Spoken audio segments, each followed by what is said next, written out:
Okay, so we're about to get started. If you guys can head on in and take your seats so we can end as close to on time as is possible. Back when we did the test run version of this a few years back, we actually split this week's session into 2 weeks, the Exodus and the Law. My clear takeaway after we did that pilot version, the one thing I clearly told Trey was, you got to combine the 2 weeks. You just got to combine the 2 weeks. You can't spread it out. Now I'm teaching this week. I'm like, how am I supposed to cover all of this in 1 week? Who came up with this terrible idea to combine two really huge important things into one single week? And the one piece of good news in all of this, when I sat down, and this is a true story, when I sat down to start prepping and reading, and I already had 9 pages of lesson plan notes written down, and I was going to start doing all my reading to add to it, picked up my books. As soon as I picked up my books, I could tell something was not right because they smelled funny. Normally, books don't suddenly start to smell funny. Turns out my dog peed on my books. So, I couldn't do as much in-depth. Yeah, she can confirm this one. I started screaming in panic mode, like, come and save me, Jennifer! Take these books away. She's like, what are you doing? It's like, smell these books. And she's like, I'm not going to smell the books. Smell the books! And then she almost vomited when she did smell the books. But anyway, so my dog apparently is very opposed to good theology. I now know that about him and sprinkled holy water on him. I don't even know what I'm saying at this point in time. All that to say, we got to get started. So we got a lot to cover today. So we're in a class called Christian Story. And as we've talked about before, when it comes to a story, you're talking about a character wants something, a desire. They overcome obstacles to get it, conflict. And at the end, they're transformed by the journey that they are on. So when we try and apply that to the Christian story, at its core, all of existence is about making much of God. Having, or in our case, having that relationship with God that we're supposed to have and spreading his glory, being the proper image bearers of God. But a conflict entered in, sin. We're supposed to have that tight relationship with God. Sin enters the picture, breaks that up, and then the journey is God's redemptive plan throughout history. And so I'm going to keep going back to this to properly frame everything that we're trying to do in this class to prep to get to that point in time. So what I'm going to do to kick things off today is I'm actually going to do a little bit of review of what we've covered up to this point in time. 2 reasons for that. What we're talking about today is so crucial in pulling together everything that came before and everything that's going to come afterwards. You have to understand this key piece to understand what's going on in the Bible. Second reason, back in college, I spent a lot of time creating certain graphics. And so any opportunity I have to show you my college homework, I will do so. And that's the other reason I need to do some of this. So kicking things off with our first graphic on here, going back to the first week, we've got Adam and Eve in the garden.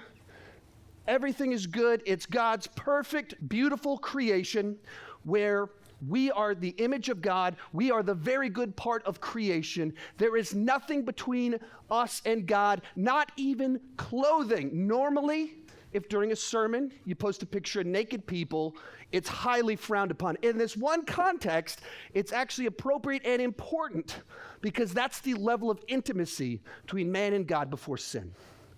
It says that they would walk through the garden in the cool of the afternoon with God, naked, intimate. That's what it's supposed to be, but something happens in Genesis 3. Sin enters the picture. They rebel against God. They suddenly know shame. They know good and evil, and they have decided to rebel against God. So this thing called sin enters the picture. The image of God has not been erased, but it has been defaced. And this creates the conflict that the whole rest of the Bible is trying to solve this sin problem that has entered into the picture. So we move into the next chapters of the Bible. What immediately happens? Sin spreads, where jealousy spreads. Immediately, you have brothers not getting along. Any of you that have children, which is most of you, You didn't have to teach your kids to be selfish. They figured it out all on their own. In fact, everything you're trying to do is try to get them to not be selfish. And it still doesn't work because this sin thing just spread so quickly. So immediately, the first two brothers, we get the first murder in the Bible. And then we're not even 10 chapters into the Bible, and mankind has been fruitful and multiplied as they were instructed to do. But the other thing that went along with that is that sin spread. You could actually go back on the previous slide. We'll get to that one in just a second. Sin spreads along with them. They're image bearers of God, but that sin spreads to such a degree that God decides to start over and wipes out these image bearers to start over with this one family. You just have to stop and think. The whole concept of what happens, how bad the sin must have been for God to make the decision to do that, starts over with Noah's family. And then we get right afterwards, now we can head on to the next verse. He once again tells them in Genesis 9, tells his family, be fruitful and multiply. But one of the other things that keeps going along with the Bible, one of the recurring themes is God uses broken people. Even right after the one righteous family, they are the one family that's saved. The story that comes right afterwards is this weird story about Noah getting drunk and he's laying around naked with his family. That's what comes right after God picking his family. It's the one family that's righteous. Weird story. You jump ahead in the next chapter, we get into the Tower of Babel, where mankind starts trying to build up to God through their own arrogance and ego. So then God splits them up. It's the birth of nations, birth of languages, causing so much strife in the world that comes from this. Then we get to Genesis 12. And in a lot of ways, Genesis 1 through 11 is kind of the setup. It's kind of the prologue where we introduce the characters, we introduce the conflict, kind of act one of the Bible, and then we get kind of our inciting incident where everything starts to change as soon as you get to chapter 12. So in storytelling, we talk about the inciting incident where things change. So you think, Die Hard is just a story about a guy going to a Christmas party until terrorists show up. Back to the Future is just a story about a high school kid and his very odd friendship with a 50-year-old scientist until he gets stuck in the past. Genesis 12, Abram has God come and talk to him. And then his name is switched to Abraham. But at the time it's Abram, God steps into the story and begins his plan of redemption. That it's going to happen through Abraham and his family. It's where everything starts to change. Everything's kind of prologue before this. Everything after this is God's redemptive story. And there's 4 promises that he makes to Abraham that are essentially the outline of the rest of the Bible. If you want to understand everything else that happens in the Bible, you read Genesis 12, and it tells you what's about to happen. So he promises Abraham a land. And you think even in modern day history, present global politics, this land is still being contested and battled over. Think how crazy that is. How much of that land, it goes back to Genesis 12. But God promises Abraham a land, a great people, a great nation, and a blessing. And that blessing, as it's made very clear in Galatians 3, that's referring to Jesus and that ultimate fulfillment of God's redemptive plan. It says in Galatians 3, Scripture foresaw that God would justify the Gentiles by faith and announce the gospel in advance to Abraham. All nations will be blessed through you. So those who rely on faith are blessed along with Abraham, the man of faith. All the way back in Genesis 12, we were told God's plan. And the Old Testament, very heavily about this land, this people, and this nation. And then through that, you get the fulfillment that leads to the blessing. But we have to have all of these pieces in mind. This is so pivotal to understand what happens when we get to the Exodus and the law. So continuing, as we go through the rest of the book of Genesis, you have all the patriarchs, you have Isaac and Esau. So normally a birthright, that blessing we just talked about, those 4 promises are going to pass through to one of Abraham's sons. Normally it would be the eldest son, Esau. And then something happened one night. Why do we still talk about what Esau had for dinner one night after hunting? I don't care what you had for dinner last night or tonight. I don't remember what I ate for dinner last night, but I have preached sermons, plural, about what Esau had for dinner 4,000 years ago. Why?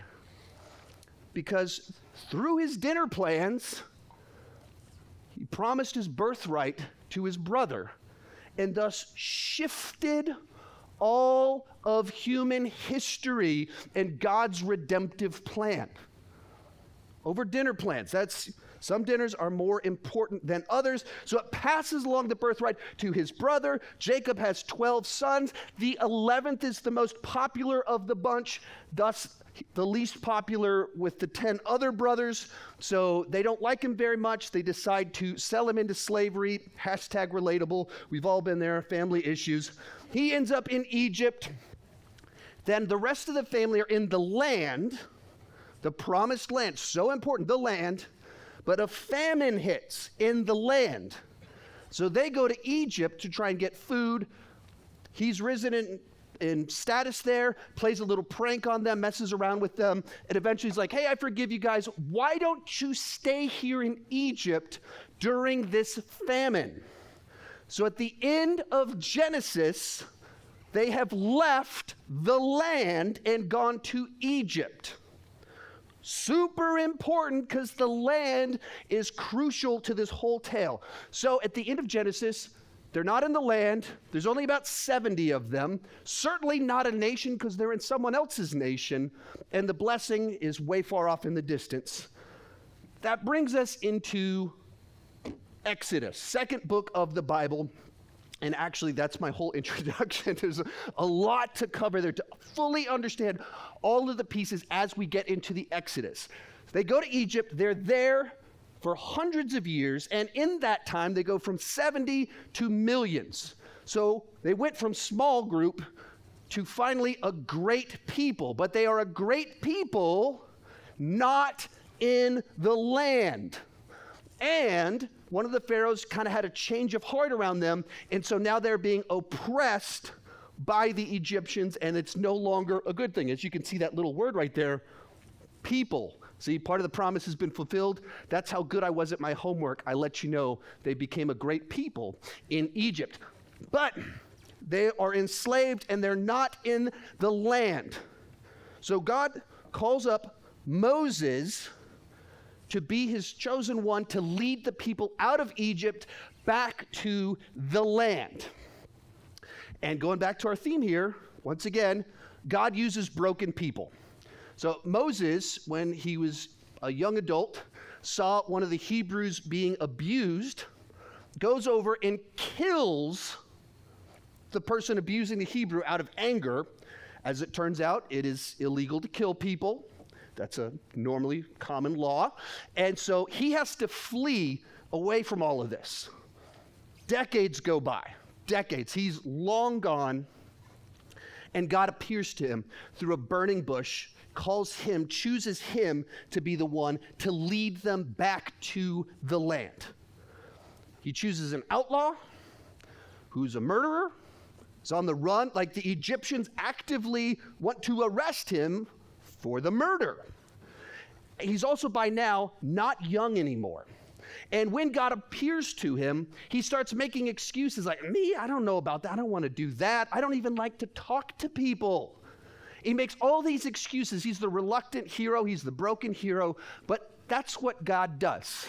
God uses broken people. If you read your Bible, over and over and over again, almost every single one of the heroes of the faith is a very broken person that has major failings at some point in time in their life. And God chooses Moses to be his chosen one to lead the people. Another thing I want to pause to talk about right here. So the first way that God speaks to him is through this burning bush. And I know sometimes when we think about the Bible, at first glance, it feels like people are just performing miracles all the time and like spectacular things are happening all the time. It's not as true as you think if you realize like David, major part of the Old Testament, but there's not all these stories about David doing miraculous things.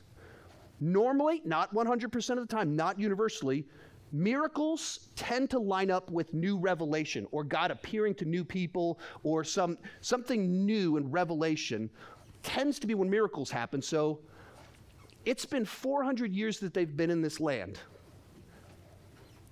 Moses off somewhere different. The way that God appears to him is through a burning bush. That'll get your attention. If a bush catches on fire randomly and starts talking to you, you're either going crazy or you probably should listen to what the bush is telling you to do. And then as we get into what's about to happen in Egypt, kind of plays into this same exact idea. So Moses, our reluctant hero, goes with his brother to the Pharaoh, demands, "Let my people go." Now, Pharaoh probably isn't used to people making demands of him like that, and it's a pretty big ask to lose your entire workforce just because a guy told you to, in particular, a murderer. So this kind of turns into a battle of the gods where through a series of 10 plagues, the 10 plagues are designed in some way to mock the Egyptian gods and show them his God is greater. His God is more powerful. The God of the Hebrews is the real God. So there's a series of plagues that just kind of, in all these different ways, undermine the Egyptian belief system. Once again, going back to the idea of, you have to stop and think. They've been in this land for hundreds of years. I don't know about you, but whenever I think about time in the past, it's all condensed. Like I think about 400 years, several thousand years ago. I was like, what's 400 years? What's that, like 40 years? Is it something like that? Like, it's like stupid thoughts. 400 years is 400 years. 400 years ago from right now gets you into the 1600s. That that seems like so long ago, and that's how long they had been in this land. So God shows up, and he's going to let his people know, I'm the true God. I'm your God. I'm more powerful than their gods. Theirs are false gods. I am the true, the one God. And he shows up to make it so clear who he is and that he is worthy of being followed. All the way kind of leading up to the firstborn, which this includes Pharaoh's son. To them, Pharaoh is one of their gods. And so even part of this one of these plagues is saying our God is greater than your ultimate God. And this leads to the Passover, where God gives instructions to his people over how they could be passed over this final plague. And it involves them sacrificing a lamb in place of the plague. And even in this piece right here in Exodus, it's one more of those little ways we're alluding to Christ's substitutionary atonement through what a sacrifice done in place of another. All of this is right here in Passover, laying the foundation for what's going to come in the future and showing God provides the sacrifice. God provides salvation. He goes to his people, and he provides them a way to be free, both from the plagues and then eventually from the land, where they're led out of the land, and Pharaoh says they can go. Epic images of the sea being parted. They pass across the sea. Pharaoh changes his mind, starts to chase after them. And then God provides victory by wiping out Pharaoh's armies, by closing up the waters, and they're free to return to the land. And then while they're on this journey, God provides them these clouds that guide them where they're supposed to go. Each day he provides manna so that they have food. All of this telling his people, I'm your God. I'm greater than any other gods, and I will provide for you. So the Exodus is about the people returning to the land. Now they're a great people, and we got to get back to the land. And it's also about letting his people know he will provide. And he does so every single day. He provides food for them and direction for them. And that will bring us into the next section on here, the law. While they are in the desert, this is when Moses is given the law. And a lot of times when we think about the law, we think immediately the 10 Commandments. And the 10 Commandments are a part of the law. They are a small part of the law, an extremely important part of the law, but the law is actually quite extensive. If you've ever tried to read through the Bible and quit, you probably quit, not in Genesis where you're getting through all these stories, probably around the time where it starts getting into all sorts of technical details about the lengths of poles and moles and all sorts of weird stuff. Because the law has a lot of stuff in it. So we try and break that down for you a little bit to make it a little bit more clear. But when we talk about the law, this is God making a covenant with Moses. This is the covenant that kind of runs throughout the whole Old Testament, a way of doing things in the Old Covenant. And you get into the New Testament, we talk about Jesus fulfills the law, and we have a new covenant. This is exactly what we're referring to. That all of this that we're about to talk about, Jesus fulfilled it, and that led into the new covenant and the New Testament. So the law can kind of be broken down into 3 different groups of laws. The moral law, that's the ones people normally think about. They think about 10 commandments, thou shalt and thou shalt nots. The ceremonial law, that's the sacrificial system, all these kind of nitty-gritty details about how we're supposed to, how they're supposed to make these sacrifices to God and what it meant. And then the civil law. If you're going to be a great nation, you need an order. So you have a certain part to it that's this civil law that's real specific to them. So to kind of break these down a little bit, first one, the moral law. The 10 Commandments essentially being the summary of the moral law and the most famous of the bunch. And, you're probably very familiar with it. Essentially, if you want to kind of break it down, the law gives us the instruction manual for living in God's image. What is it supposed to look like? How are we supposed to live in the image of God? It gives us the target, what we're aiming for. Back when I was growing up, sometimes I would rent video games from Blockbuster Video. And they didn't always have the instruction manual.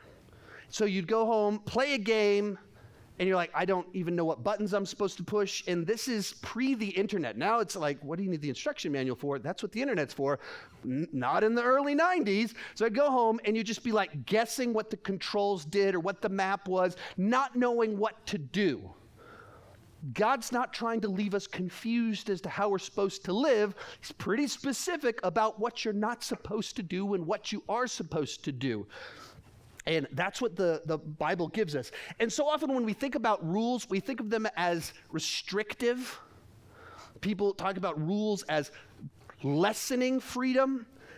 And there's, of course, a sense that boundaries reduce freedom, but also boundaries can give us freedom.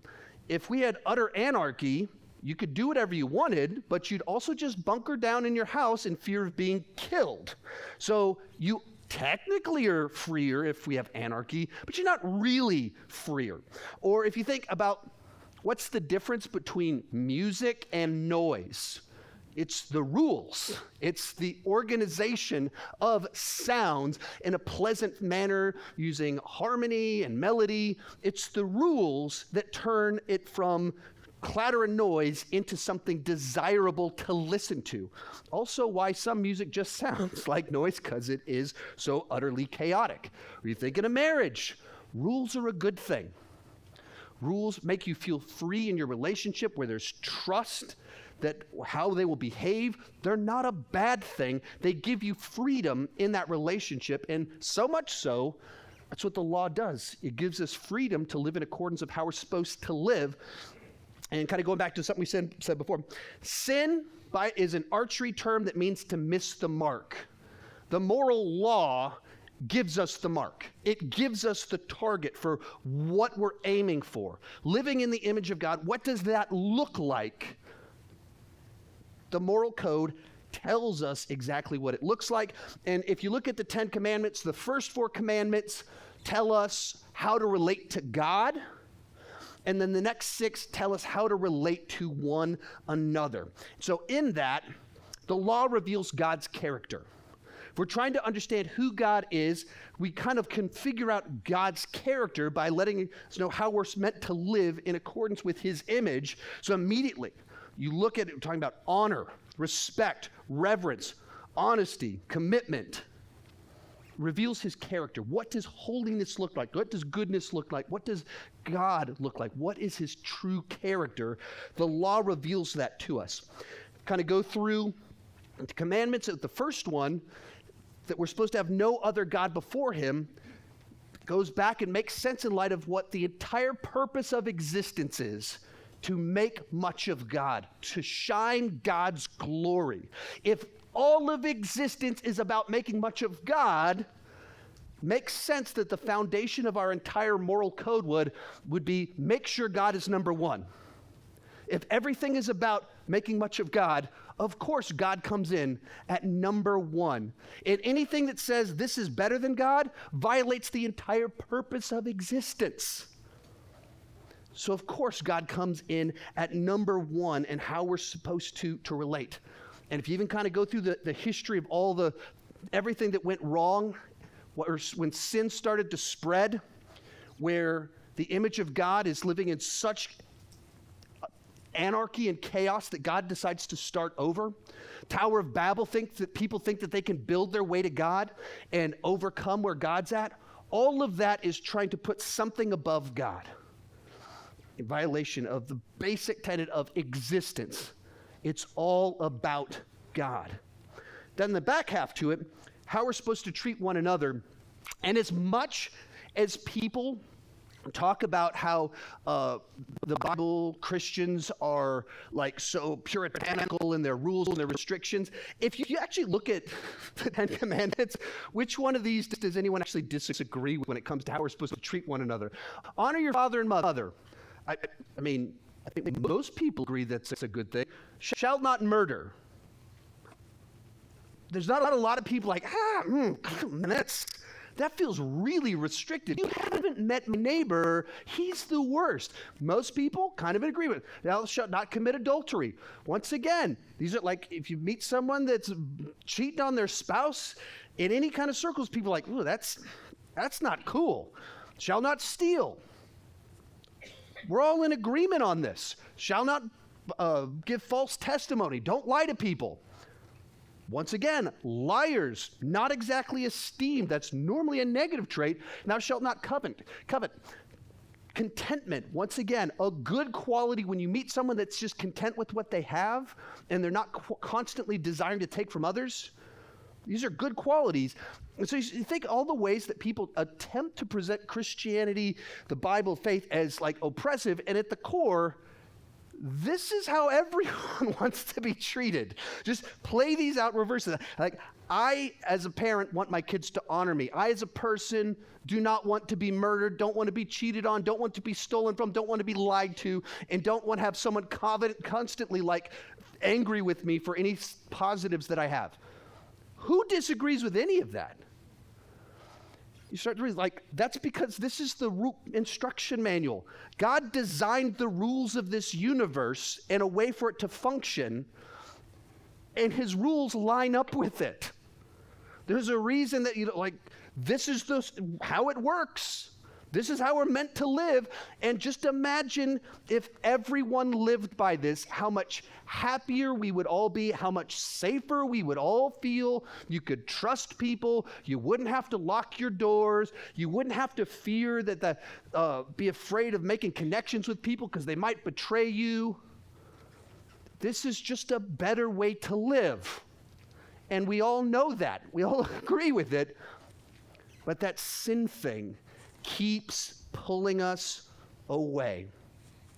Other one in here, the civil law. Once again, if they're going to be a great nation, you need to have rules to govern your society, how things work. And so there's certain things that are real specific to the nation of Israel. They don't have immediate translations to how you should live your life, because they're specifically intended for this people to be a great nation in the land.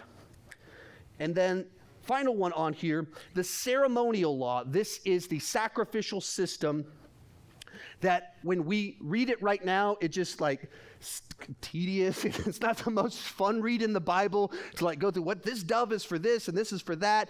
And there's all these intricate, really specific instructions because they're imperfect sacrifices.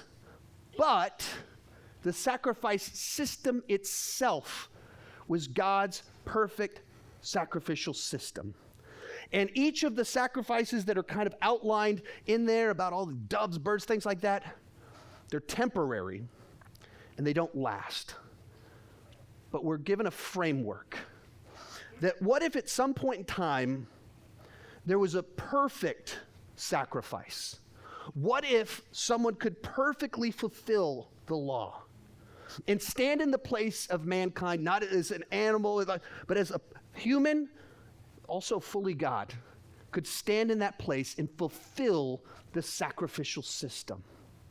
And even in the law, God tells Moses that a prophet, a Messiah is coming that will be the perfect Messiah to fulfill all of this.